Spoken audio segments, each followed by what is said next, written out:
Okay, people. Another video. More new stuff. All kinds of crazy stuff going on.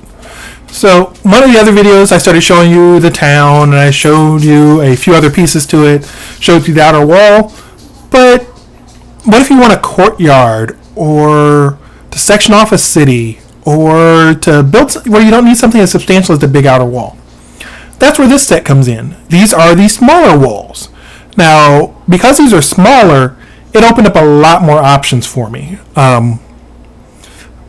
In that I can bring the detail level up on them pretty high. So we're going to start by actually looking at some of the pieces and telling you a little bit about the system. First of all are the pieces. They come in two different lengths. So we have a long wall and a short. And I want to say that these are about 8 inches. I think these were 8 inches and these were like 3.5. The actual links are on the website, so if I get them wrong, don't worry about it. They're designed, though, that they all use a similar interconnect system, so just like the one that I used on the larger walls, I have them on these. So there are little slots in each piece, and then on all of your connecting posts, there are little tabs, and the two pieces just slot together. Now, so having that little connection does make it a little bit easier. I went ahead and also did the connectors just like I did on the other ones where I did them as a smooth, so that you can paint them however you want, add a little more detail. I didn't want to follow that same brick pattern for everything. In the case of these, though, they're also tapered on both sides, so I wanted something that would be something more akin to something you see in a noble's house as opposed to something as defensive. These are primarily designed as a decorative wall. The top section on them, I did something kind of neat with them. Notice that there's an air gap between those two pieces. That allows us to do some nice visual stuff with it, so you can actually see through and get kind of some depth. So just to add a little bit to it, and I did the same thing on the larger version of it. So it gives you a nice visual on the table. You can see on the ones in the back as you look through it. It's kind of neat having that as an option. Now, in the case of the walls, I did 2 different style connecting pieces.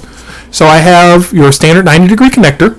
So if I wanted to build anything, I can just click 2 of them together. If I want to do them at an angle, at a 90-degree angle,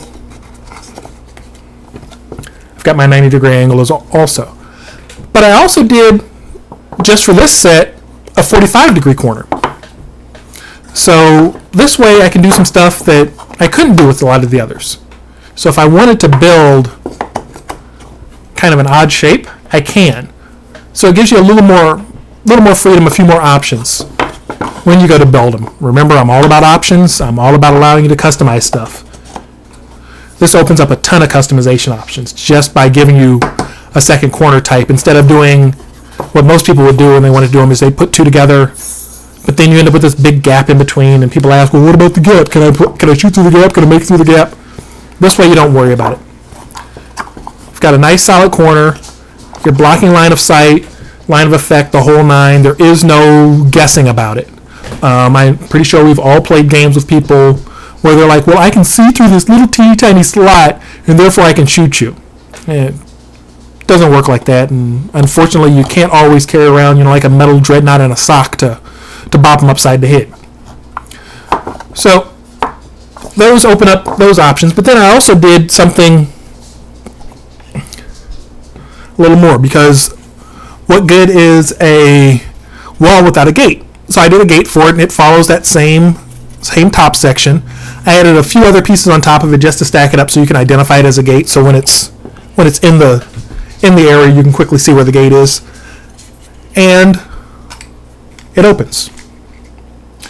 So now you have, again, that scenario where if you're doing scenario-based missions, you can add that into them so that if the gate is open, it means one thing. If the gate is closed, it's something else. So that's really it for those.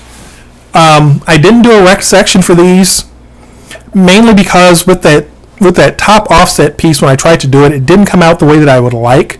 And I'd much rather see people, if they are going to do a rect version of this one, would be going ahead and taking a saw to one of these and cutting them up. And that way you'll get the effect.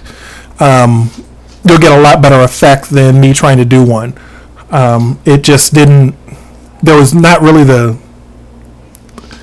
the aesthetic appeal, I guess, to doing a wrecked version of these as much. So that's really it for the kits, though. So this is the wall set. It fits in with everything else. This will work great in fantasy. I've already had a few of the Wild West people ask about it, and I think it's going to be a pretty cool set. So anyway, check it out, and I will talk to you guys later. Take care.